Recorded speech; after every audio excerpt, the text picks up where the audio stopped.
and to amount to something. Na mimi naona nikifikiria kura zetu pale kwa Mlima Kenya na za watu ya magharibi zikiunganishwa, alafu tuongeze za Wakenya wengine, tutakuwa very successful. Lakini watu ya magharibi wakikubali tu kutumika kusukuma kiongozi, anafika pahali anafika, anakuja ana negotiate mambo yake kwa serikali. Kama sasa tukiangalia siku Azimio ilikuwa imeundwa, if Raila had become president, kiti ya finance minister ilikuwa imetangaziwa itakuwa ya Opera. Azimio haikufaulu, Raila amekuja kwa William Ruto, amenegotiate serikali. Hiyo kiti alikuwa ameahidi Oparanya, amepatia John Mbadi. Sasa nyinyi kazi yenu tu ni kusukuma mtu, anafika pale anachunga maneno yake. Mimi ningetaka kuomba kwa heshima jamii ya magharibi, mufikirie tena. Kwanza muungane, muongee na sauti moja, na msiogope ati mtabiwa nyinyi wa kabila. Mimi nimefurushwa pale ati mimi ni mkabila. Hakuna ukabila ulikuwa hapo, ni vile kura ya kwangu ilitaka igawanywe mara mingi isikuwe nothing. Mimi nikakataa, nikasema watu ya Mlima Kenya tuungane, ndio kura yetu ikuwe ya maana, na tusifanywe watumwa ya mtu yeyote.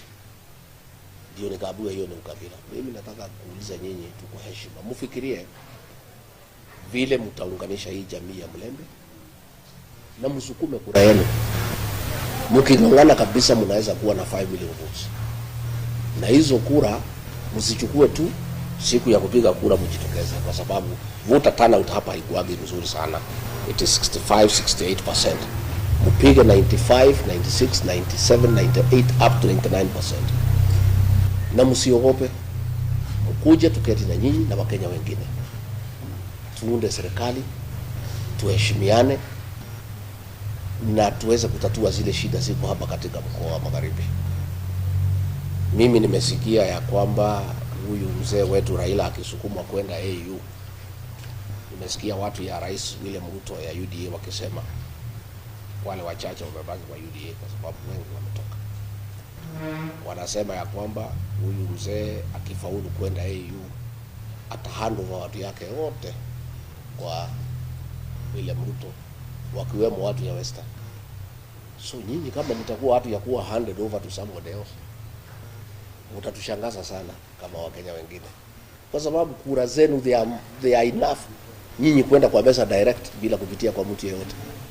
Itakuwaje nyinyi kila wakati mtapitia kwa Raila Odinga kwenda kwa meza ya Kenya ya kupanga vile Kenya itakaa?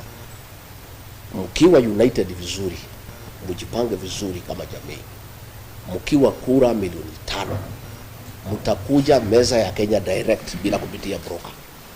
Hakuna haja ya political brokerage. Nyinyi mko na watu wamesoma, wanajua kizungu, wanajua mawakili. Kwa nini mhitaji mtu mwingine ndio mfike kwa serikali? Hii ni kitu lazima mfikirie kama jamii, ya kwamba ni makosa jamii kwenda kwa serikali kupitia kwa mtu ya nje. Nyinyi mjipange, muandikishe kura milioni 5, muungane, muongee na sauti moja, tutakutana kwa meza ya Kenya. Mimi nitakuwa pale na watu yangu, nyinyi mkuje na viongozi wenu, watu wa Western wakuje, wale ya Coast wakuje, wale ya Rift Valley wakuje, tuongee, tupange hii Kenya pamoja. Lakini haionekani vizuri ya kwamba jamii nzima ambaye kura yenu hata ni mingi kuliko ya yule Raila Odinga, ya kwamba mnapitia kwake kufika kwa meza ya kitaifa. Ni makosa kubwa sana. Na mimi ningetaka kuchallenge jamii ya Waluya. Lazima mkubali ya kwamba nyinyi ni wengi na mko na uzito wa kutosha kisiasa wa kufika kwa meza ya kuongea mambo ya Kenya bila kupitia kwa broker yote, mkuje direct. Hiyo ndio ombi langu. Na mimi ningetaka niseme, nimeona viongozi, huyu waziri Eugene Wamalwa, huyu Kilio Malala, huyu gavana wa Trans Nzoia anatembea.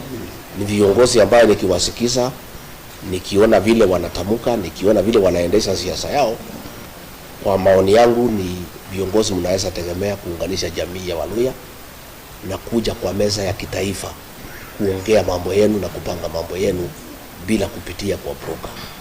You have enough sons and daughters who are qualified to go to the national negotiation table to negotiate for the community without having to go through a broker.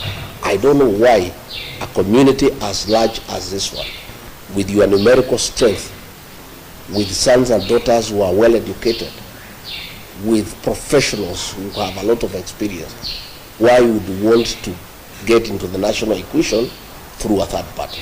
It doesn't make sense to me, and that is my appeal to the people of this region to be united.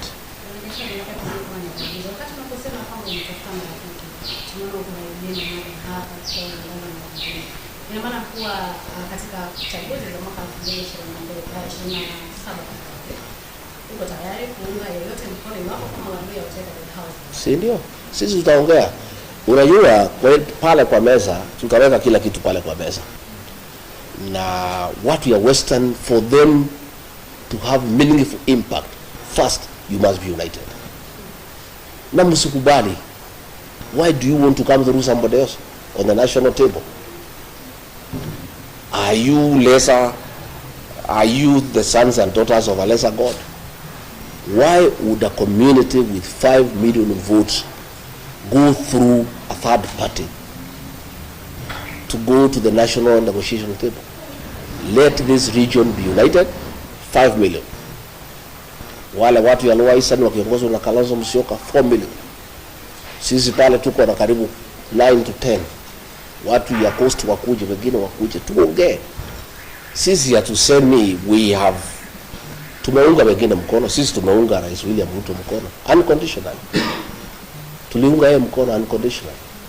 And it's a great mistake that I made as a leader of that region to go to support William Ruto without conditions and without a written agreement, because he has shortchanged us and thrown us out of government because we were not careful. And to give credit to your sons Musalia and Wetangula, at least they seem to have known him better.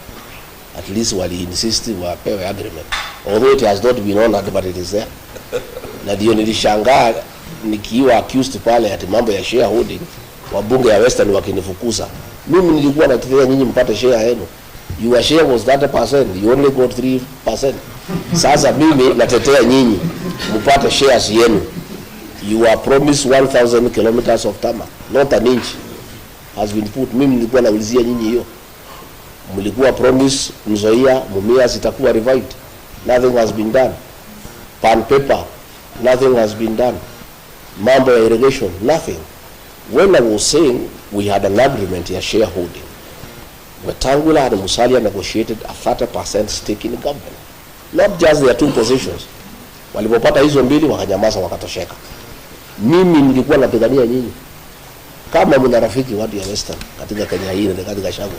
When I was fighting kwa shares, yenu ilikuwa kwa karatasi imeandikwa. Mimi ya kwamba nilikuwa napigania na kuna bahali imeandikwa. Ndio nilikuwa na shida mingi sana na William Ruto. Kwa sababu ananiruka ile tulikubaliana a gentleman's agreement. Lakini yenu is written. And I want to challenge Musalia and Wetangula. The 30% that was negotiated for Western Kenya, fight for it. Don't be cowards. It is there, it is written. So, kama mna rafiki, mnaweza tegemea kwa hii Kenya ndio Gachagua. I meant well for this region. Sasa wabunge wenu wakaambiwa ati mimi ni mkabila nauliza shares. Na ile shares nauliza ni yenu. Ile mimi nauliza yangu is not written anywhere. Rais anaweza ruka ama asiruke. Lakini yenu haiwezi rukwa. So, we are saying, let the Luya nation be united. And I have told you, I have seen brilliant sons of this land. The Honorable Eugene Wamano, the Honorable Cleo Malala, Governor Tebea and others. Please, back them up by being united. Because if you are not united, they cannot be strong in a negotiation. But if they come fragmented, you can't make an impact. And that is why, for the longest, kura yenu yote imekuwa kwa mtu mwingine ndio ana negotiate naye. Raila ametumia kura yenu hapo kwa serikali, anatumia kura yenu anaenda AU. Kila wakati ametumia kura yenu. Why can't you just use your vote to negotiate directly? Mkuje muongee na wengine. So tafadhalini, let the community be united. Let the leaders who have shown the mean way for the community take the lead. Come, let us talk people who are like-minded and who mean well for this country. My name is Douglas.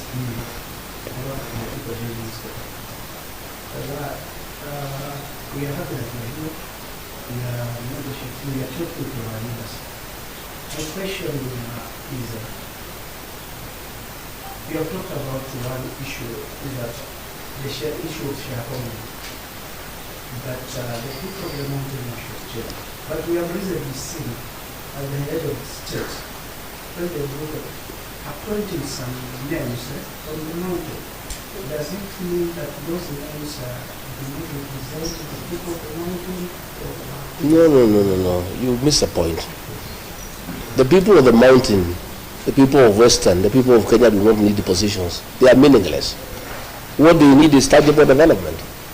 The people of the mountain had negotiated all the projects ambaye ilianzishwa na Rais Uhuru Kenyatta, hii serikali imaliza imekata. We have negotiated a good business environment. The government has turned against the people, demolishing their houses, evicting them without notice. Those are the issues. Hao wamepatiwa kazi, hizo ni zao na familia zao.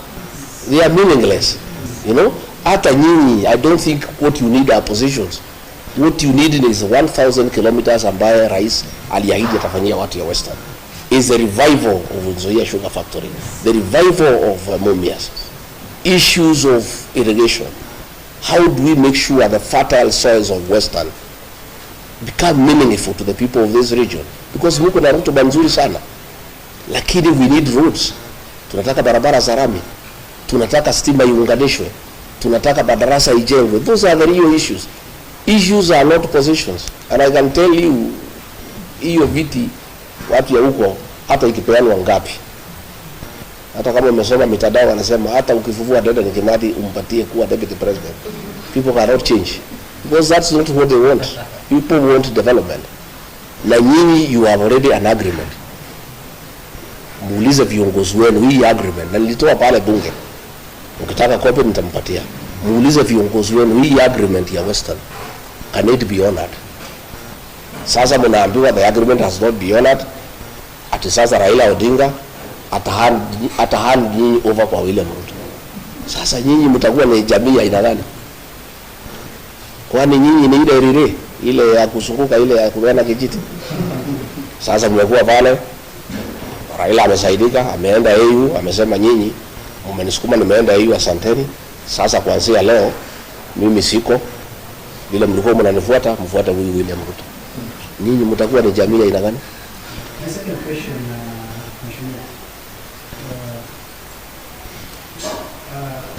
I've seen one of the party leaders,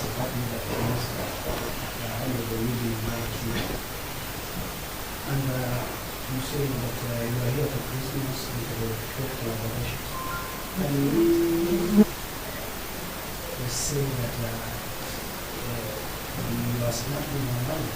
So one of the two leaders you are going to make for 2027. Eugene Wamalwa is a great leader. But the greatness of a leader will be defined by the unity of purpose of where he comes from. It is you to make him a great leader and propel him to great heights of leadership by being united. There is no way Eugene Wamalwa can be a great leader if you are still following Raila Odinga to show you political direction. Mtakuwa ni kazi gani mnafanya? You know, you have your own leaders who are qualified by any definition. He's been a cabinet minister for a very long time. He's seasoned. He's a great lawyer. But why would you want to follow another leader from another region to show you on your way to government? Why can't you go to the government directly? So what we are saying, we'll engage Eugene Wamalwa and others.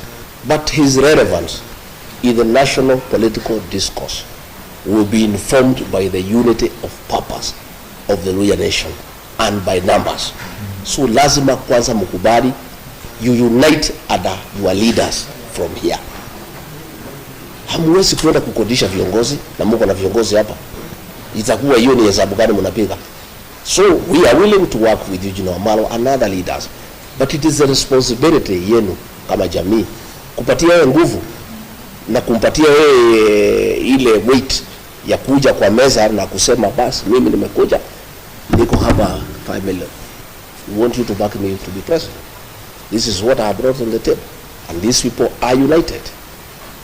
But if you are not united behind that leader, how will he negotiate with other leaders from other regions?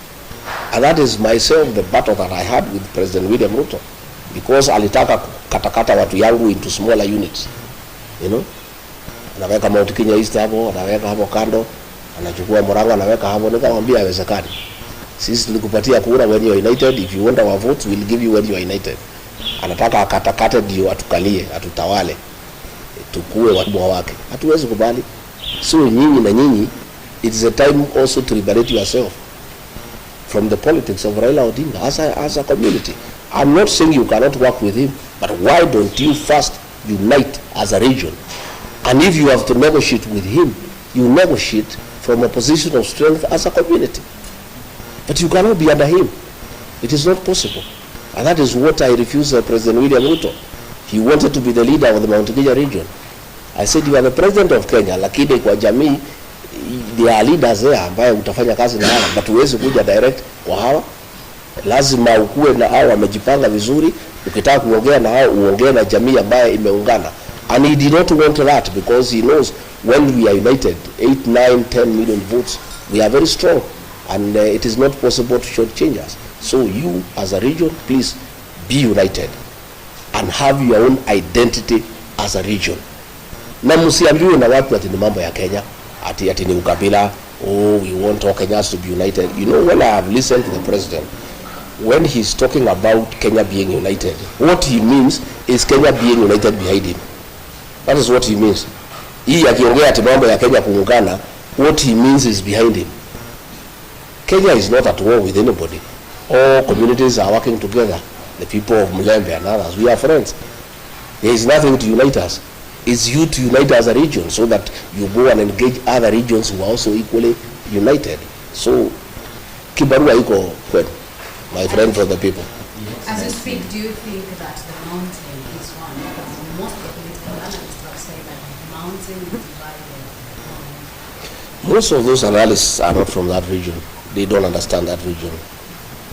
That region learned bitter lessons in the year 1992 and 1997, when, out of lack of experience, we fell into the machinations of President Moi and divided the region, some people behind Kibaki and others behind Matiba, and we lost.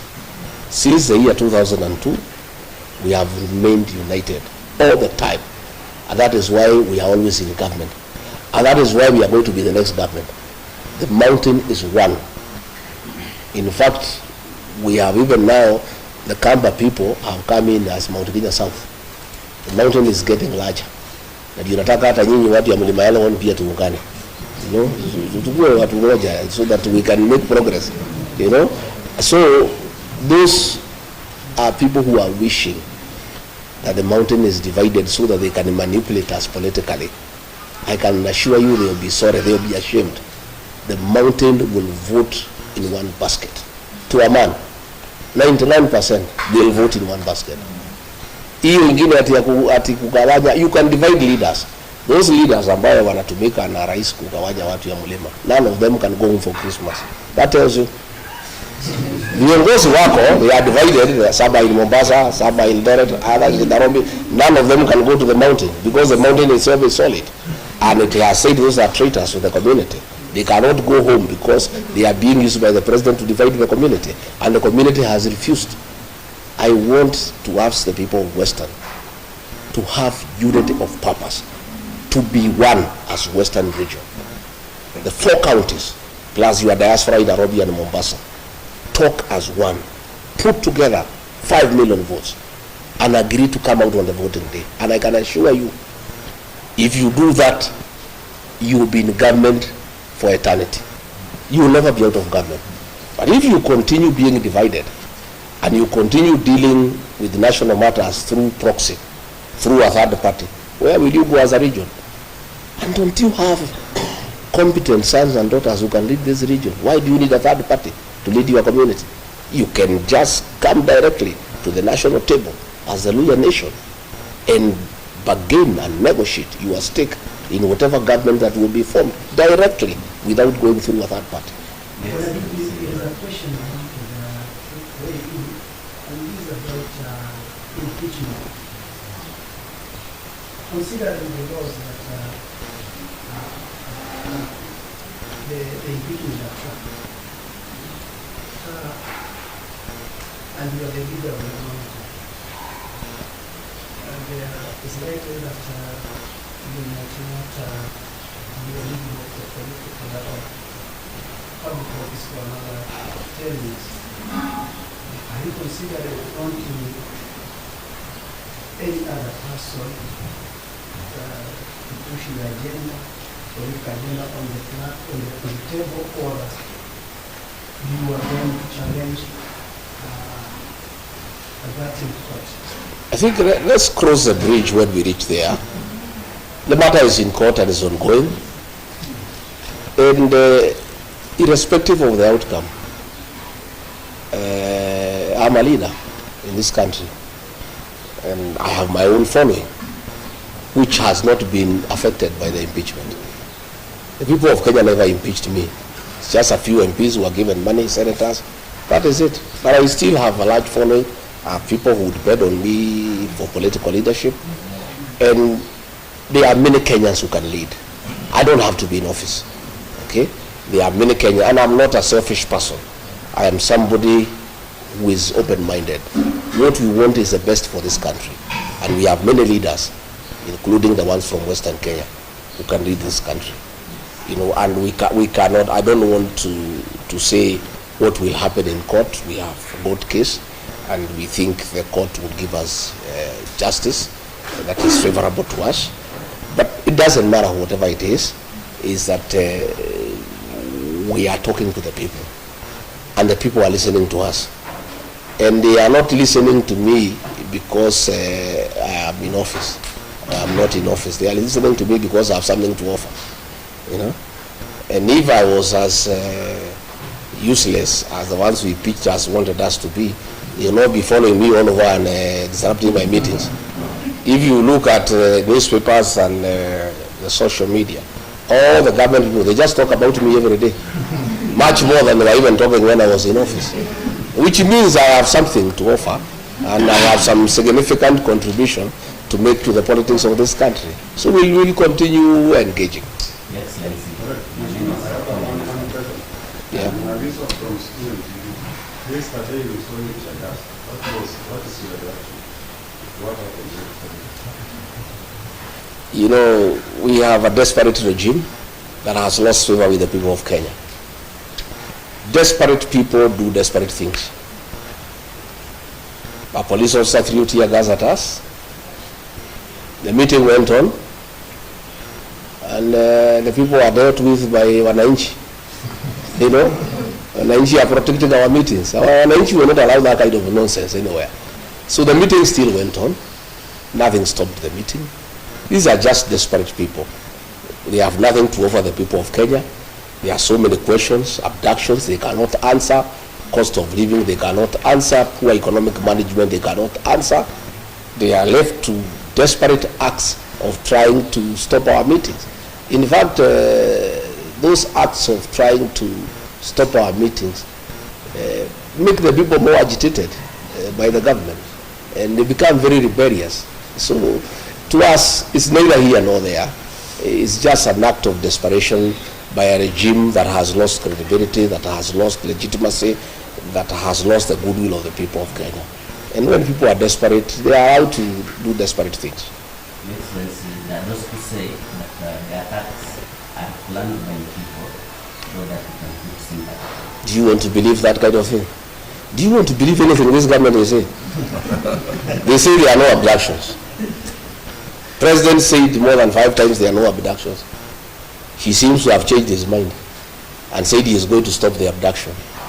So if he is going to stop the abductions, who was doing them? Do you believe anything these people say? These people will say anything. They are not believable anymore. People are tired of lies, you know, and everything is there. It's on video. People can see what was happening. A fellow was arrested last night. The Inspector General of Police ordered that he be released unconditionally because they were behind it, and he's a police officer. But those are desperate acts. They change nothing. They just pick the people more a burden. Just on that, you have been claiming that he's after your life. Who else do you think will be after my life? The answer is you all know the answer. I did not add anything more. On matters of action, you had said that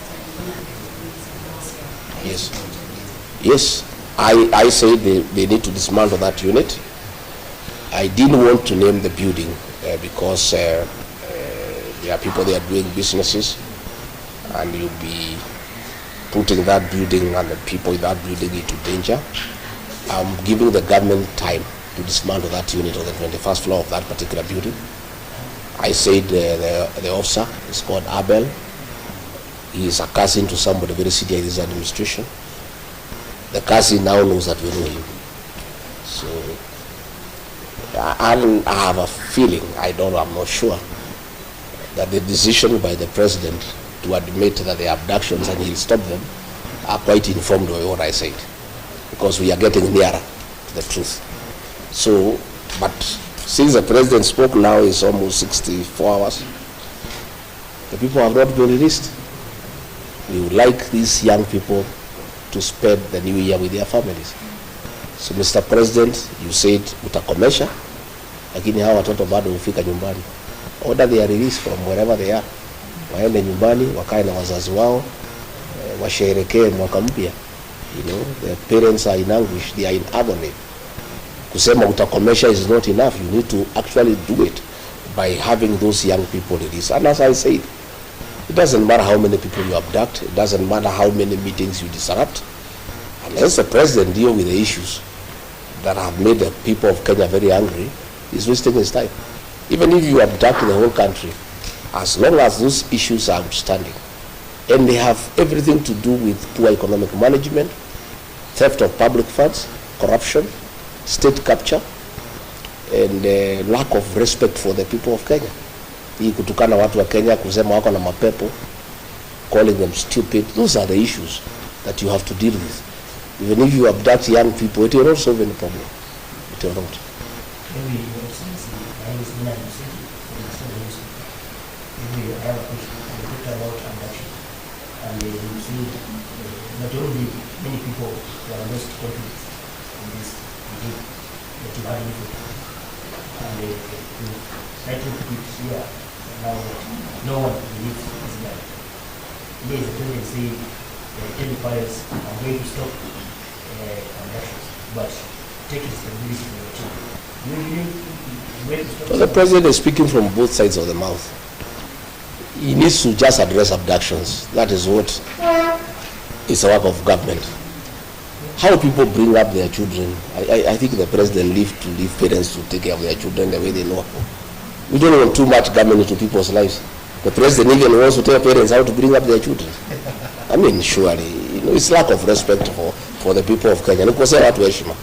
Unataka kuniambia vile mimi nitalea mtoto wangu? Rais tumekuchagua utengeneze uchumi, sio kutuambia vile tutalea watoto. These children have no problem. They are just pointing out the ills in society. And let me ask the young people, let me take this opportunity when I'm here in Kakamega County to tell our children, the Gen Zs, the millennials, what you are doing is very good on social media. But it's not enough. These young people, because they have shown patriotism and commitment to liberate our country through the power of the online space, I want to plead with them to go a step further, to take IDs and register as voters. This young generation will sort out the political problems of this country once and for all in 2027. I want to appeal to them wherever they are, but they are doing a good job. But to complete what they are doing and to make it meaningful, we need regime change. And that will come through the ballot. much as they are doing a very good job on social media, on the X space, much as they are doing very good on TikTok, that is only a certain percentage. But the real job to liberate this country and bring good governance will take place in August 2027. And the young people, who are the majority, have a huge responsibility to sort out this country for us and for themselves, because they are the future of this country. They must register as voters, they must take IDs, and they must leave their homes by 3 a.m. on election day and queue and sort out this country once and for all. That is my New Year message to our young people. That is my plea to them, that we are very happy with what they are doing. They are very courageous, they are very patriotic, but that is not enough. They must go a step further. They must register as voters, and they must come out and join the rest of Kenyans to put a good government into office in 2027.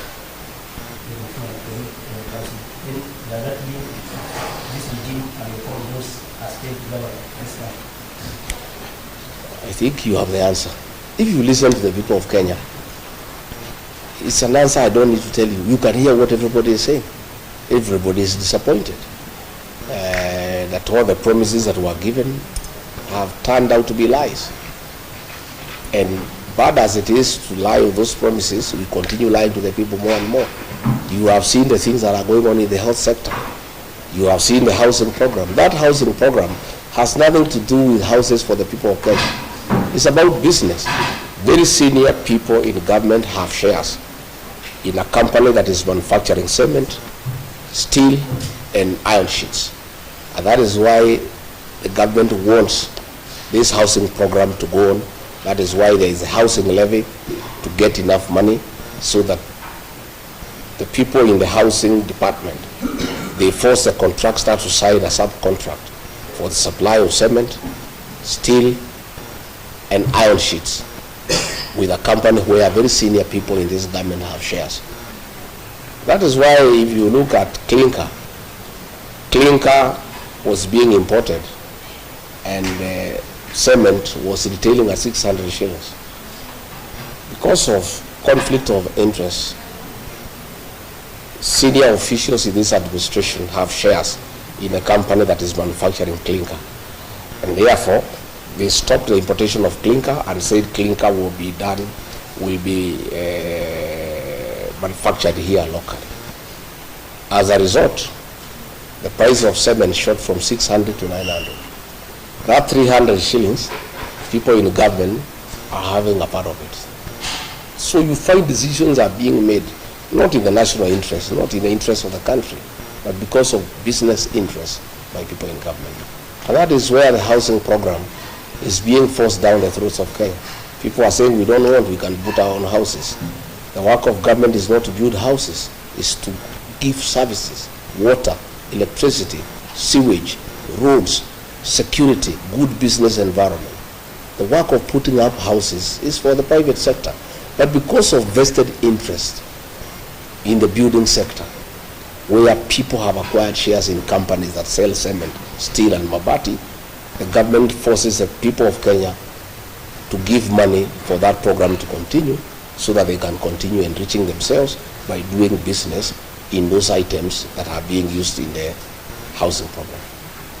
No, I wish to know whether it starts when former President the current President Ruto passed, and as a result, the allies of the former President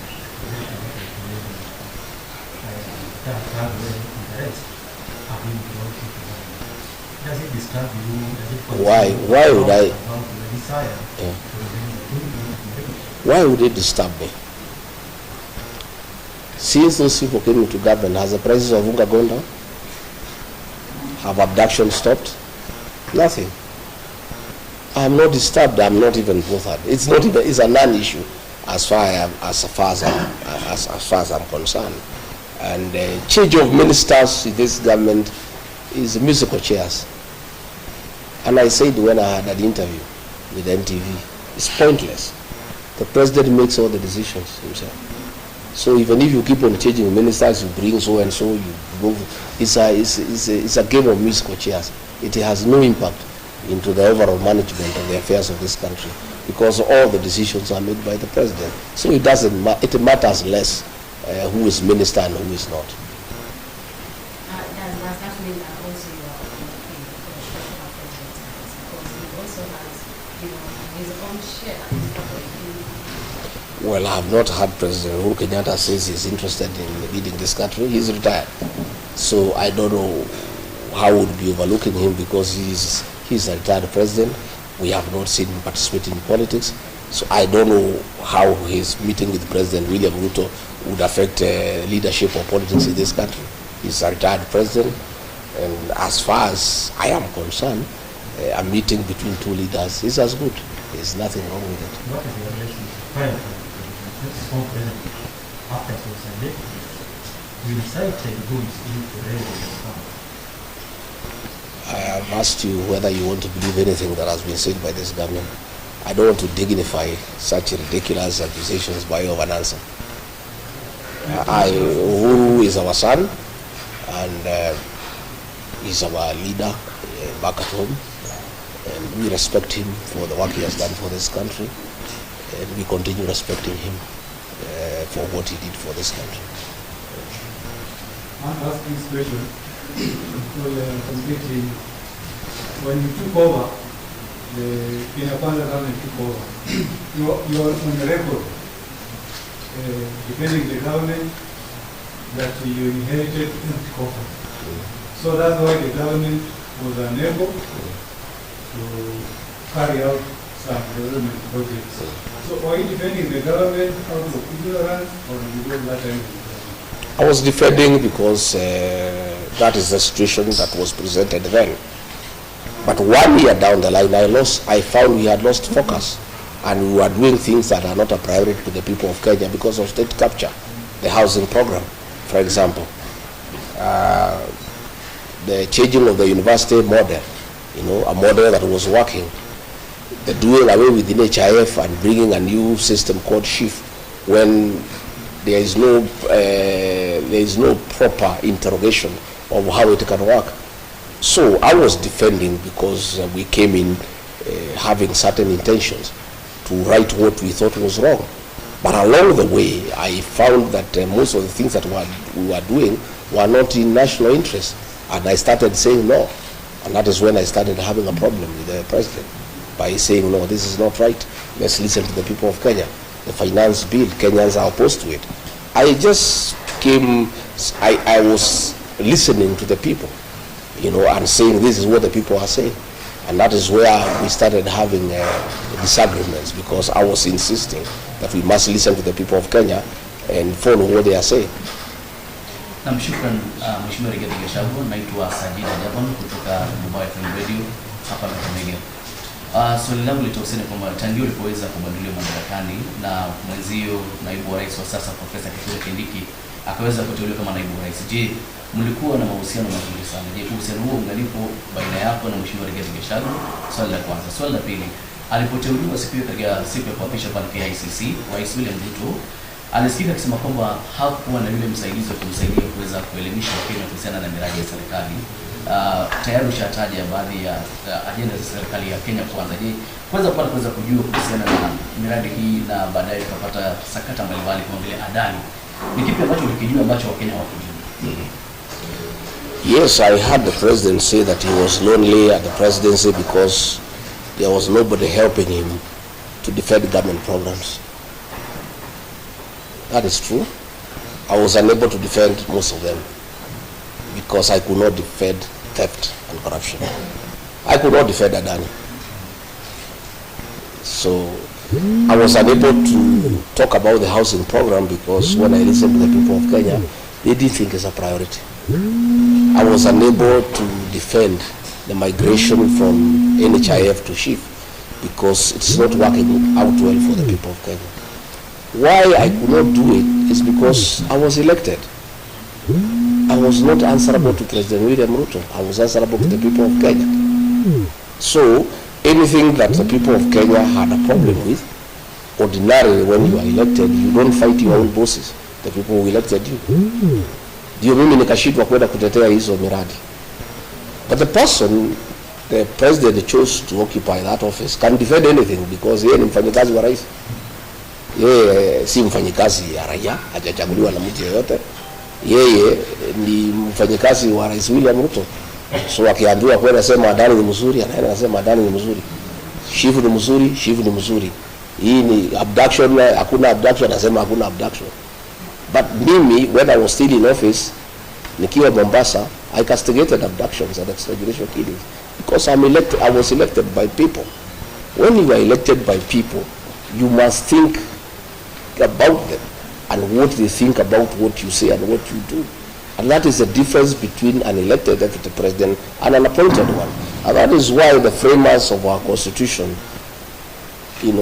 made it possible for a deputy president to be elected so that he can be talking for the people and can tell the president, no, this is wrong. But the situation we are having now, there is no difference between the president and the deputy. They are one and the same. So that was the situation. And I really asked the president to forgive me. I couldn't. I was elected, so I couldn't defend corruption. I couldn't defend things that are against the people of Kenya. There was no way I could do it. But it is not because I'm a bad person, but it's because I was elected. And once you are elected, you must respect the people who have given you the job. Mwisho kabisa, kuna hili swala ambalo wanasema kwamba kuna baadhi ya viongozi wanasema kwamba ni wakati sasa uweze kuketi chini na kunyamaza ili kuweza kuzuia baadhi ya mashambulizi ambayo yanatokea kwa sasa. Na kauli ya mwisho pia nitakuuliza kuhusiana na kuna mpango wa serikali kuweza kuleta ile vaccination ya mifugo mwaka ujao. Kauli yako. Wale wanasema ni nyamaza si wafuasi wangu, ni watu ya serikali. Watu ya serikali wanitakie vema. So ukisikia kukuambia unyamaze, ujue unafanya ile kitu nzuri, unaendelea. Because if they meant well for me, they would not have removed me from office. Why are they bothered? If I keep quiet, I am better off. Then why should they wish me well? Yeah, I cannot keep quiet because there are many issues to talk about. We cannot keep quiet when the people of Kenya are suffering, when our children are being abducted, when people are being overtaxed. We must speak because we are leaders. And I was not just speaking because I was in office, because I'm a leader in this country who was elected by the people. I must speak for them. Mambo ya vaccination tunauliza serikali ni sawa, lakini huwezi lazimisha chanjo kwa nguvu. Chukua muda uende ueleze wafugaji faida ya hiyo chanjo, na wakikubali chanjo itaendelea. Wakikataa, ukubali wamekataa kwa sababu ng'ombe ni yake, na huwezi lazimisha mtu kuhusu mambo ya ng'ombe yake. Ng'ombe ni yake, yeye ndiye mwenye kununua, yeye ndiye mwenye kulisha. The cow is this. You cannot do things by force. If you find people are saying no, don't insist. Listen to them. If they say they want the vaccination, go ahead. If they say they don't want, stop it. Kenya is a democracy, and that is why we have a constitution, and it allows people freedom of choice to decide what you want. And you cannot interfere with people's private lives. The cow is mine. I bought it. I'm the one who feeds it. I do what I want with my cow. The government cannot force me to vaccinate my cow if I am not interested, or if you are not convinced me that is the right thing to do. Ile kitu iko inasumbua Kenya hii ni kiburi. Ni kulazimisha watu. Nataka kulazimisha watu kila kitu kwa nguvu. Hiyo ni mambo ambayo yamesakadi imepitwa na wakati. Ndoa yako na Rais William Ruto kwa nini wengi tulikuwa tukiendea mchana. Na baadaye kidogo wengi wakawa wanasema kwamba kile kitu ambacho kilifanya ukaondolewa mtakani ni densi, maandamano ya densi. Wengi wanasema kwamba you have been hiding, you have been funding densi, protest, is it true? Sifikiri hiyo ni sababu ya ukweli. It's not true. I defended Gen Z when the president called them criminals because I don't think they are criminals. I think they are our sons and daughters, and I think they are legitimate concerns. The fact that I defended them does not mean that I sponsored them or funded them, or I'm their leader. And by the way, I wouldn't mind being their leader. Politically, if the Gen Z are behind you, you are very strong politically. It's the wish of any leader in this country for Gen Zs to be behind you. So it's a good wish for me. If the Gen Z can agree to be behind me, I'll be a very happy person. They did not remove because of that. They refused me because I refuse to support corruption. I refuse to support economic mismanagement of this country. I refuse the president to divide my region, the Mount Kenya region, for political expediency. I said he cannot divide them. Those are the issues. And I refuse to be a yes man, say yes to everything. Those are the issues. Anything to do with Gen Z or the shareholding or his tribal, that is just talk. But the real thing is that I would not be party to some of the things that the government was doing. Lastly, The last question, please. we've seen you in the position of political leadership. Is there anything in your offering? Are you going to form another position coalition? I think if you listen to me speak, I said, we are all working towards liberating this country, but every leader has a responsibility to put his people together. I am putting my people together. Eugene and others are putting their people together. Everybody, once that has been done, we'll be having a conversation in the new year. How do we now come up with a formula of how to come up with responsible leadership that will be responsive to the needs of the people of this country? So this is an ongoing conversation. This is a process. It takes time, but I can assure you that we have patriotic men and women in this country who will do whatever it is, who will sacrifice a lot to make sure that we get the right governance into place for the benefit of the people of this good country. Asante sana kwa muda wako. Asante. Tena Mnyonge Nation. Kile kitu ambacho ningependa kuambia kwamba kuna a lot of local and TV and radio stations, national TV stations as well around. So the truth will run in kile tasikika kwingine akisema yale yote ambayo ameweza kusema hapa, lakini thank you so much on behalf of the panelists and wote wameuliza maswali na all the media stations represented. Karibu sana. Asante sana. Na mimi nimeshukuru sana, nimetakia nyinyi sikukuu